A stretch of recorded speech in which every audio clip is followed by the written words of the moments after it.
মার্কিন গায়িকা Katie peri এবং কানাডার সাবেক প্রধানমন্ত্রী জাস্টিন ট্রুডোর সম্পর্ক নিয়ে নানান জল্পনা কল্পনার পর এবার অফিসিয়াল ঘোষণা আসলো তাদের থেকেই। কেটি পেরি তার ইনস্টাগ্রাম অ্যাকাউন্টে একাধিক ছবি শেয়ার করে আনুষ্ঠানিকভাবে এই সম্পর্কের ঘোষণা করেন, যাতে ট্রুডোকেও দেখা যায়। ছবিগুলো তাদের সাম্প্রতিক জাপান সফরের। একটি ছবিতে কেটি পেরি ও ট্রুডোকে একে অপরের সঙ্গে ঘনিষ্ঠভাবে গাল ঘেঁষে সেলফি তুলতে দেখা গেছে। পোস্টে থাকা আরেকটি ভিডিওতে তাদের একসঙ্গে খাবার খেতে এবং একসঙ্গে সময় কাটাতে দেখা গেছে। কেটি পেরি তার পোস্টের ক্যাপশনে লেখেন, Tokyo Times on tour and more.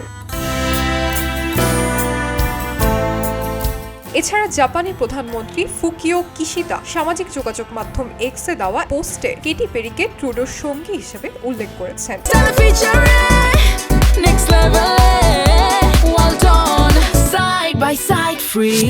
Kishida লেখেন, কানাডার সাবেক প্রধানমন্ত্রী জাস্টিন ট্রুডো তার সঙ্গীকে নিয়ে জাপান সফর করেন এবং আমার স্ত্রী এবং আমার সঙ্গে মধ্যাহ্ন ভোজে যোগ দেন। প্রধানমন্ত্রী হিসেবে দায়িত্ব পালনকালে আমরা সহকর্মী নেতা হিসেবে বহুবার সাক্ষাৎ করেছি এবং আমি কানাডা সফরের সময় দ্বিপাক্ষিক সম্পর্ক জোরদারে একসঙ্গে কাজ করেছি, যার মধ্যে জাপান কানাডা অ্যাকশন প্ল্যান প্রণয়নও ছিল। এভাবে আমাদের বন্ধুত্ব বজায় থাকায় আমি আনন্দিত।